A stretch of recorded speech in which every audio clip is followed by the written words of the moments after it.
एक छोटा सा प्रीलिम्स यहाँ पे, ठीक है। अब इसमें जीएस का पार्ट हो गया आपका, और दूसरा सीसेट।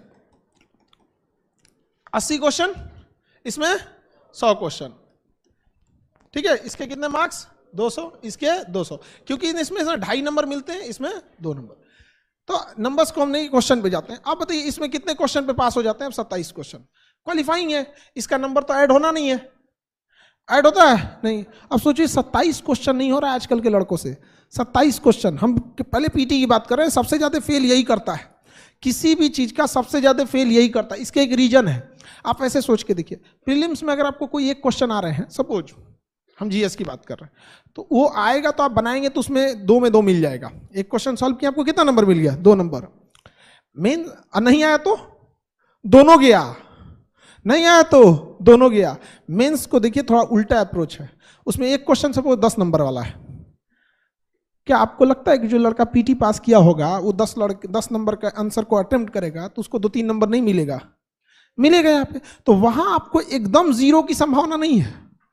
आप समझ रहे हैं चीजों को? वहां एकदम 0 की संभावना नहीं है, बस आपको लेखन शैली आना चाहिए। उसके अप्रोच अलग है और इसका अप्रोच अलग है। तो यहां जो भी सौतेला व्यवहार करेगा सीसेट से, वो भी आपको क्या कर देगा? सौतेला। आपको यहां सीसेट में 3 स्टेप देखने को मिले। एक का क्लास चलेगा वो अलग, प्रैक्टिस होगा वो अलग, और टेस्ट होगा अलग। टेस्ट में हम बन जाएंगे आपके दुश्मन, ठीक है। जब क्लासेस चलेंगे एकदम बाबू की तरह, तुम 2 बार पूछ लो, 3 बार पूछ लो, मन करे तो टीचर्स रूम में जाके दोबारा पूछ लो।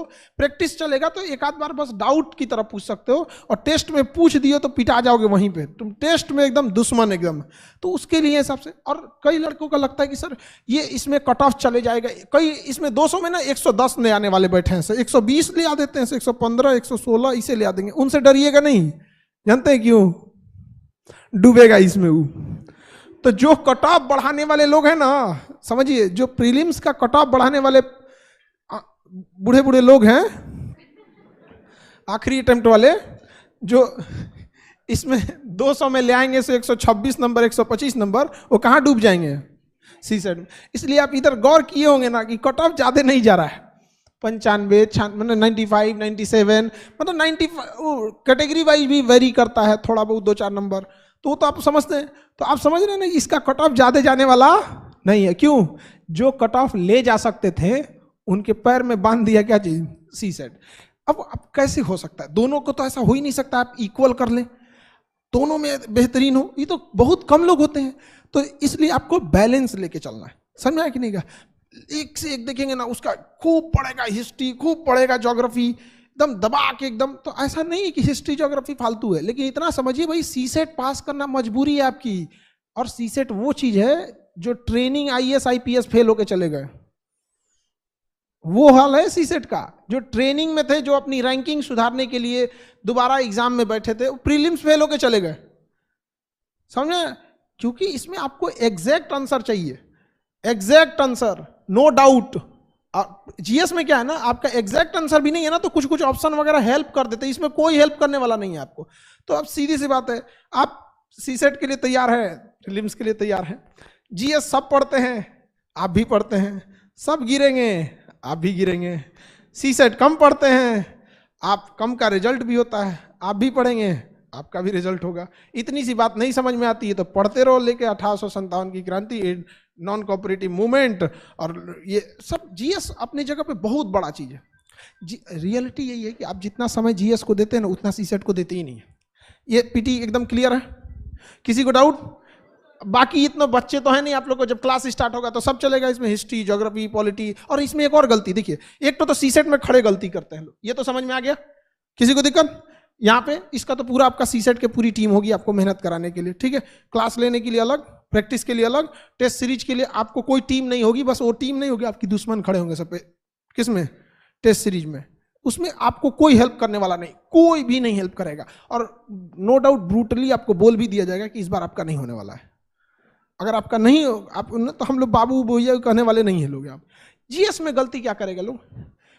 देखिए, कुछ पोर्शन छोड़ेंगे लोग, आप लोग करेंट लास्ट में पढ़ता है, तो जब धीरे धीरे पढ़ते जाएंगे तो 3 महीना 4 महीना तो आपको इस बात पे लग जाएंगे कि अब आप उस लायक हुए हैं। लास्ट में पढ़ेंगे तो यहाँ डूबेंगे। साइंस एंड टेक का पोर्शन अच्छा खासा डुबा देगा आपको। ऊपर ऊपर पढ़ेंगे, जैसे सर ने बोला कि जनरल साइंस नाम ही चेंज कर देना चाहिए उसका, रियलिटी में नहीं चेंज कर देना चाहिए। नहीं पूछता है जनरल साइंस, वो साइंस एंड टेक पूछता है, लेकिन बोलता क्या है, जनरल साइंस। अब कौन यूपीएससी से को समझाने जाएगा वहां पर? उस मान के बैठा है कि हम टीचर लोग से कंपटीशन में बैठा है वो। अब तो ऐसा लगता है ना टीचर से कंपटीशन में बैठा है। और पीटी में क्या है कि आपका जो पोर्शन अच्छा लगेगा ना, आप उसमें बहुत टाइम देते हैं। याद रखिएगा, रिजल्ट कभी भी आपके अच्छे हिस्सा से नहीं होता है, बल्कि रिजल्ट होता है अपने कमजोर हिस्सा को ठीक करने में, और ये कोई नहीं करना चाहता है। देखिएगा, जिसका मैथ्स अच्छा होगा खूब मैथ्स पढ़ेगा, जिसका हिस्ट्री अच्छा होगा खूब हिस्ट्री पढ़ेगा। अरे यार, तुम्हें टीचर नहीं बनना है, तुम्हें एग्जाम निकालना है, सबको ध्यान देना है यहाँ पे। और बहुत सारे ऐसे सब्जेक्ट है बहुत टाइम लेंगे लेकिन नंबर भी ठीक ठाक देंगे, लेकिन कुछ सब्जेक्ट है कम टाइम लेंगे नंबर भी एकदम सॉलिड देंगे।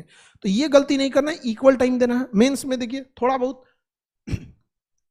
मेंस, अब इसमें क्या हो जाएगा, ऐसे आपका ऐसे, ये आपको क्या लगता है एक दिन में हो जाएगा? एक दिन में कभी नहीं होने वाला आपका। ऐसे में स्ट्रक्चरिंग चाहिए आपको, स्ट्रक्चरिंग। ऐसे आप कुछ भी लिखिए, स्ट्रक्चर फॉर्मेट सेम होना चाहिए। यार कुछ तो स्ट्रक्चर हुआ होगा ना, कि एक डिस्ट्रिक्ट मजिस्ट्रेट का ट्रांसफर होता है, अगला डिस्ट्रिक्ट मजिस्ट्रेट उस काम को वहीं से उठा लेता है।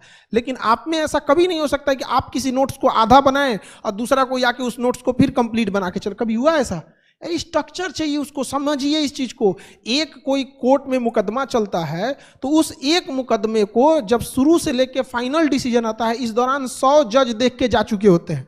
कभी इस जज का ट्रांसफर हुआ, अगला आया, उसके बाद अगला हुआ, डिस्ट्रिक्ट कोर्ट में कोई और सुना, हाई कोर्ट में कोई और सुना, सुप्रीम कोर्ट में कोई और सुना, जबकि उस जज का अपना कोई पर्सनल मामला नहीं है। दिन भर में उसके पास यही सब चीजें आती है। कुछ तो फॉर्मेट है उन लोगों के पास जो इसी फॉर्मेट पे सबको चलना है, वही आपसे ढूंढता है। लेकिन आपको लगता है कि नहीं, ऐसे में केवल नॉलेज चाहिए। नॉलेज के साथ साथ आपको क्या चाहिए? फॉर्मेट चाहिए आपको। आपके पास वो फॉर्मेट होना चाहिए। डे 1 में जैसे ही स्टार्ट होगा, फर्स्ट वीक में ही आपको 2 क्लास ले लिया जाएगा कि फॉर्मेटिंग का, ताकि जब आप न्यूज पढ़ें या कुछ भी करें, डे 1 से लिखना चालू करें धीरे धीरे फॉर्मेट का। समझ में आ रहा है कि नहीं आ रहा है? यहाँ पे 250 नंबर दे देता है। कितना नंबर? अच्छा खासा नंबर दे देता है। और आपने ईमानदारी से बता के देखिए कितना टाइम देते हैं लोग, बहुत कम। ईमानदारी से देखिए। और वो लड़के कहते हैं कि हम यूपीएससी की तैयारी कर रहे हैं। यार तुम्हें खुद नहीं पता है कि कौन सा सब्जेक्ट पे कितना टाइम देना चाहिए। 250 नंबर का मार्क्स है, लास्ट में देता, कहता ऐसे भी करना है। अरे यार तुम्हें तो स्टार्टिंग से होना चाहिए। लेकिन आप भी देखिएगा यूपीएससी के लड़कों की खराबी, वो हिस्ट्री, ज्योग्राफी, पॉलिटी, इकोनॉमिक्स कोई से सब्जेक्ट मानता है, मेन सब्जेक्ट यही मानता है उसको, हिस्ट्री, ज्योग्राफी, पॉलिटी, इकोनॉमिक्स। जबकि 250 नंबर ऐसे दिया। भूल गए वहां पे 1000 नंबर का आपका जीएस 1 2 3 4 ऐसे सेम टू यू कर देते हैं। ये सब कितने का है? 250-250 का। ऐसे कर देते हैं सेम टू यू। कौन लिखेगा इतना? यानी जीएस टोटल कितने का हो गया? 1000। अब वो 250। अब इसमें देखिए क्या करेगा सब गलती। हम आपको गलतियां दिखा रहे हैं। अगर आपको ऐसा लगेगा कि नहीं सर आपको नहीं पता है, हमको ज्यादा आइडिया है, ये गलती नहीं करते, तो आप टोक दीजिएगा। आप देखिएगा गौर से, यहाँ ऐसे पे ध्यान नहीं देगा। अब जीएस में आते हैं। जीएस 1 250 का अकेला सब्जेक्ट है।